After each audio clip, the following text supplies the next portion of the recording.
한 달에 한 번 만나는 분들 신박세상의 두 주인공 숙명여대 신세동 교수, 서울대 박상인 교수와 함께 2부 열어보겠습니다. 이 주제도 하실 말씀 많으실 것 같습니다. 경제부총리 겸 기획재정부 장관 그리고 청와대 정책실장이 교체됐습니다. 홍남기, 김수현 이 두 분이 지명되고 좀 임명된 지 좀 됐지만 저는 지명 당시부터 두 분이 점수를 어떻게 매길까? 특히 우리 신세동 교수님이 뭐라고 평가할까? 이게 너무 궁금했어요. 자, 총평. 하나마나한 인사다. 그러면 그 앞에 인사보다 낫습니까? 그래도 조금이라도. 못하죠. 오히려 못하다. 못하죠. 알겠습니다. 자, 우리 박 교수님. 저도 동의합니다. 오히려 못하다. 네. 자, 어떤 측면에서 못한지 한번 이야기를 해보겠습니다. 자, 직무적합성 평가부터 해보겠습니다. 자, 홍남기, 김수현. 이 두 분이 걸어온 길만 놓고 본다면 경제부총리 그리고 정책실장이라는 직무에 적합한 인사라고 보지 않으시겠네요. 전혀 아니죠. 하나만 한 질문을. 네. 어떤 측면에서? 일단은 홍 부총리 지명자께서는 지난 전임자와 마찬가지로 예산 쪽에서만 굴고 오셨잖아요. 네. 대부분이 그랬다고 해요. 그러니까 예산만 하다 보니까 되게 쫀쫀하고 까다롭고 맞아요. 일을 하면. 몇십만 원 이런 걸 가지고 챙기는 분일 거는 같아요. 네. 그런데 지금 경제는 지금 국가는 뭐 이렇게 재정에 문제가 있는 정부가 아니잖아요. 팡팡 쓰는 정부잖아요. 그러니까 예산 전문가를 들여올 것이 아니라 지출 전문가를 들여와야 이 일맥상통하는 그런 차원에서 저는 김동연 장관도 부적절했다고 생각하는 사람이고 네. 홍남기 지금 지명자는 더 나쁜 선택이라고 보는 것이고 그다음에 장하성 실장은 우리가 그분이 경제를 잘 모른다 그런 비판을 많이 했잖아요. 경영학 전공이시잖아요. 네. 우리 경제학자 입장에서는 경영학은 마치 철학과 문학이 다른 것과 같이 상당히 달라요. 그래서 우리가 비판을 많이 했는데 이번에는 정책수석에 도시공학자가 오셨다 하더라고요. 저는 그런 면에서 전혀 직무적합도에 있어서는 오히려 전보다 훨씬 못하다. 네. 이렇게 평가할 수밖에 없죠. 김수현 정책실장 좀 아시지 않습니까? 박상인 교수님? 개인적으로 잘 모릅니다. 그러세요? 네. 같은 라인에 계신 분 같은데 아닌가요? 네. 자, 두 분의 그 직무 적합성 어떻게 평가하십니까? 두 분 직무 적합성도 중요하지만 네. 전체적으로 이제 청와대하고 내각의 경제팀을 한번 볼 필요 있어요. 그 맥락이 중요한데 앞에서 신 교수님 말씀하신 것처럼 김수현 정책실장은 경제 전문가가 아닙니다. 네. 본인 입으로도 자기는 아니라고 이야기를 하고 있어요. 그러면은 사실상 청와대의 정책은 윤종원 경제수석이 주도할 가능성이 굉장히 높다는 것이죠. 네. 그리고 내각에서는 이제 홍남기 장관 지금 지명자가 경제부총리로 내각을 지휘할 것 같은데요. 어떻게 보면 청와대하고 내각이 다 관료 출신들로 지금 구성이 됐다라는 것이고요. 그리고 특히 홍남기 장관은 제가 개인적으로 전혀 모릅니다만은 네. 새병에 의하면 윗분들이 굉장히 편하게 생각하는 분이다. 시키는 일은 꼼꼼하게 잘 챙긴다. 그런데 지금 우리 현재 경제 상황에서 제가 늘 구조적인 개혁이 필요하다고 주장을 하고 있는데 이런 관료 라인이 구조적인 개혁을 할 것이라고 생각하는 사람은 아무도 없습니다. 그러니까 이런 라인업을 한 것은 기본적으로 현재 한국 경제가 조금 어려워도 큰 문제 없다는 인식에서 바탕이 된 것이고요. 지금까지 해왔던 정책들도 기본적으로 유지하겠다. 불협화음들 있었던 것들을 사람 좋은 사람들로 바꿔서 좀 없애버리겠다. 그 정도의 지금 인사가 아닌가라는 네. 생각이 들고요. 그래서 이 한국 경제의 당면한 경제적인 문제점 그리고 나아가야 돼야 될 방향에 대해서 대통령의 인식 또는 청와대의 인식이 저는 굉장히 안이하다. 그게 반영된 인사다. 네. 총선 때까지 경제 관리를 관료들을 동원해서 잘하면 된다는 식의 생각이 아닌가라는 기본적인 생각이고요. 그런 네. 입장에서 이번에 인사가 굉장히 부적절하다. 그리고 새로운 것들을 기대하기도 굉장히 어렵다. 이런 평가입니다. 네. 2기 경제팀에 대한 해석을 해 주셨어요. 그러니까 문재인 정권의 경제 방향을 그대로 유지하고 뒷받침해 줄 수 있는 인사들로 구성됐다. 어떻게 같은 생각이실 것 같은데요. 덧붙이실 말 있으세요? 신 교수님? 소득주도 성장, 혁신 성장, 공정 경제. 다 뒤에 물음표를 붙이네요. 그 세 가지를 놓고 봤을 네. 때 홍남기 부총리 지명자, 그다음에 뭡니까? 김수현. 뭔 상관이 있나요? 지금 저는 그 상관관계를 모르겠어요. 지난 팀도 마찬가지였지만, 물론 뭐 장하성 선생님이 그 소득주도 성장이라고 하는 것은 국민 주머니에 더 많은 돈을 집어넣는 것, 전 그 부분도 저는 반대하지만 그게 네. 소득주도 성장이 아니라는 거죠. 그런 면에서는 장하성 그 교수님도 소득주도 성장을 잘못 읽었다. 제가 알고 있는 문재인 정부의 소득주도 성장의 골자 중에 골자는 일자리, 질 좋은 일자리 창출인데 전혀 관계없는 이야기만 하다가 끝났고요. 이분들도 질 좋은 일자리 창출에 뭔 상관이 있는 분들인가 저는 퀘스천 마크를 한 5개점, 별 5개 붙이듯이 네. 붙일 수밖에 없는 인사라고 보기 때문에 한 1년도 안 가서 전 이 인사에 대해서 저는 준엄한 국민의 심판이 실제 통계로 나타날 거라고 봅니다. 통계로 경제적 지표가 나타나고 준엄한 국민의 심판은? 지지율 떨어지는 거죠. 네. 지금 뭐 50%가 위태하지 않습니까? 근데 지금 총선까지는 이렇게 간다고 지금. 그러니까 이제 40% 뭐 그 네. 아래로 갈 가능성이 충분히 있다는 거죠. 아니 그러면 아까 총선까지는 이대로 간다는 얘기는 본인들은 이 정책이 옳고 이걸로 국민들의 지지를 얻을 수 있을 거라고 확신한다는 거 아니겠습니까? 글쎄요. 뭐 저도 이제 그분들 마음을 제가 알 수는 없는데 네. 일반적인 해석은 그런 것 같습니다. 네. 제가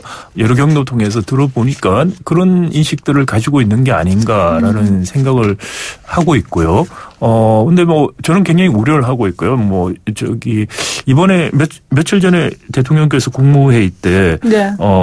조선 자동차 통계 몇 가지를 네. 가지고서 물 들어올 때 노젓는다는 말씀을 하셨어요. 그래서 네. 제가 페이스북에 좀 반박하는 글도 올리고 했었는데 새로운 경제팀이 들어와서 대통령께서 국무회의에서 경제 상황에 대한 첫 번째 발언이라고 할 수 있는데 이게 현실과 너무 동떨어진 말씀을 하셨다는 거죠. 자동차와 조선업은 지금 가장 어렵다고 사람들이 그렇습니다. 꼽는. 네, 그리고 이제 통계가 잘못된 건 아닌데 그 일부 통계를 가지고서 전체를 말하면 굉장히 오도할 수 있는 부분인데 그래서 이 청와대 보좌관들이 경제팀들이 대통령을 과연 제대로 보좌하고 있는 것인가 네. 이런 잘못된 정보가 대통령에게 계속 들어가면서 잘못된 현실인식 그게 또 잘못된 인사 이런 악순으로 가고 있지 않는가. 그럼에도 불구하고 이게 큰 문제 없다는 식의 생각들. 그래서 결국은 경제가 정말 어려워질 수 있는 잘못된 정책들과 인사가 계속 결정이 이루어지는 거 아닌가 굉장히 우려스럽고요. 더 늦기 전에 좀 빨리 이번 정부가 깨달았으면 합니다. 정말 돌이킬 수 없는 지경까지 가서 깨달으면 너무 늦고 그 고통과 폐해는 오로지 국민들에게 가는 것이죠. 네. 저는 경제 프로그램을 진행하는 앵커고 경제가 어렵다는 얘기를 수없이 듣는데 사실 달이 되면 월급이 늘 들어오잖아요. 그럼 사실 체감하지를 못해요. 못하죠. 이제 제 월급이 줄어들기 시작하면 체감하겠죠. 그렇죠.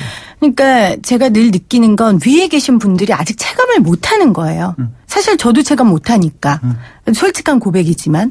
그러면 경제적으로 어려운 분들 정말 매달 들어오던 월급이 반으로 줄고 일자리가 없는 분들은 너무 체감하는 거잖아요. 이 체감의 온도가 어떻게 하면 위까지 올라갈까요? 교수님. 너무 철학적인 질문이니까 제가 너무 답답해서 그래요. 근데 재밌는 거는 지금 야당이 여당이었을 때 지금 여당은 야당이었잖아요. 그때 생각하고 지금 야당의 생각과 여당 생각이 다 바뀌었어요. 다시 말하면 그 자리에 가면요.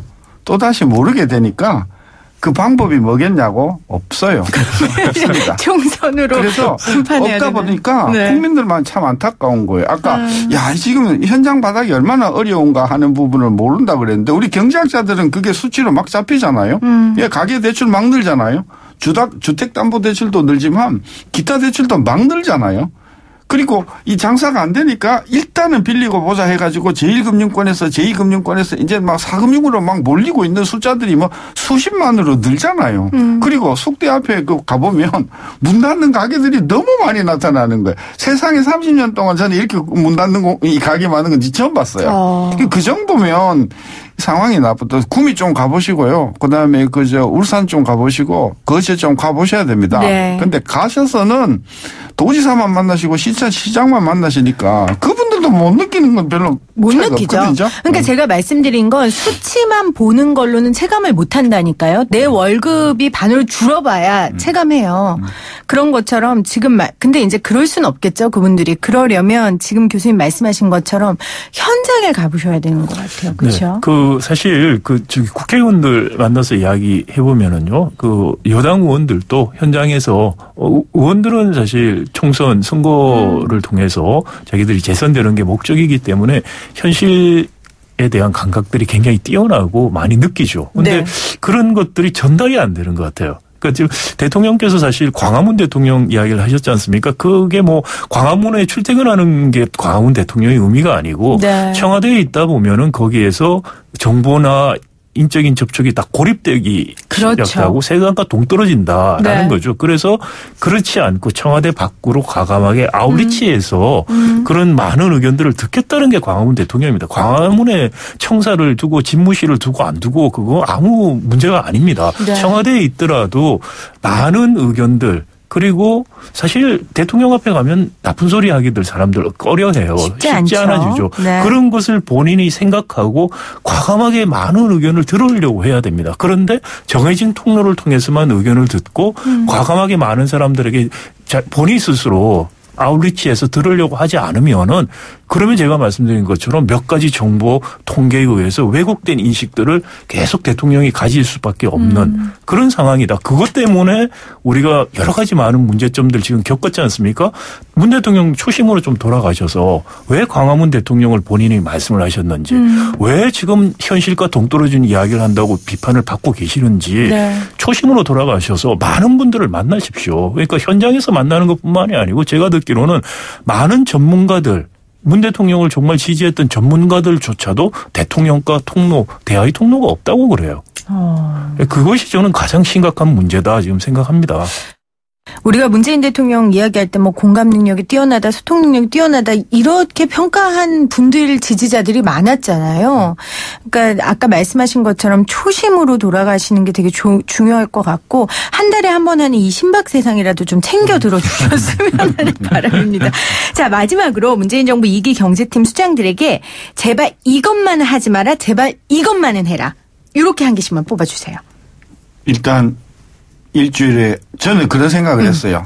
제가 만약에 청와대를 가거나 제가 만약에 기재부 장관이 되거나 한다면 저는 일주일에 한 번씩 꼭 기사식당 가서 점심을 먹으면서 기사분들하고 시장에 가서 시장에 있는 분들하고 현장에 좀 가셔라. 그리고 길을 좀 여셔라. 변명하려고 하지 마라. 물 들어올 때 노져라라는 말을 하지 않도록 전 자기 스스로가 내가 뭔가 부족한가 이런 어떤 겸허한 자세가 저는 굉장히 필요하다고 보고요.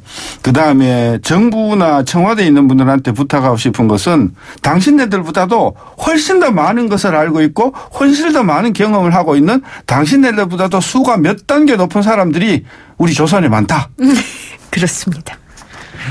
자. 네.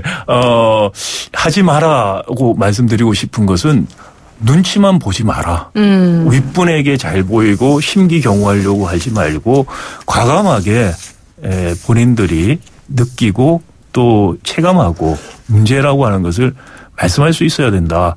참 어려워요. 저기 어디나 직장에서도 그렇지 않습니까? 어렵죠. 자기 상사 앞에 가서 입 바른 소리 하기 어렵습니다. 네, 맞습니다. 인지상정이긴 한데 그것이 1국의 장관, 청와대에 있는 경제참모라면은 그런 범인과 같아서는 안 된다. 그렇죠. 그런 역사의식을 가지기 바란다라는 역사의식을 말씀을 가져달라. 드리고 싶습니다. 네. 꼭 해야 될 거. 경제인식 문제인데요. 관료들은 굉장히 보수적입니다. 우리 97년 경제위기 오기 전 몇 달 전까지만 해도 한국 관료들이 뭐라고 했냐면은 거시 펀더멘털은 좋다고 말을 했어요. 지금도 똑같은 이야기를 반복하고 있습니다. 그때도 외환위기라고 말했던 97년 위기가 온 것은 그것이 펀더멘털의 문제가 아니고 미시적 구조적인 문제였다고 다들 동일합니다. 네. 지금 우리 사회가 당면하는 경제가 당면하는 문제도 역시 산업의 구조적인 문제다. 이것들이 해결되지 않으면 정말 큰 위기가 올 수 있고 이것을 근본적으로 바꾸는 지금부터 좀 프로액티브한 그런 역할을 꼭 해 주십사 하는 말씀을 드리고 싶습니다. 네. 오늘 신박세상 경제 2기팀 꾸려졌는데요. 관련된 평가 2부에 나눠봤습니다. 한 달 잘 보내시고 조금 더 추워졌을 때 뵙겠네요. 네. 네. 건강 잘 챙기십시오. 네, 고맙습니다. 지금까지 숙명여대 신세동 교수, 서울대 박상인 교수였습니다.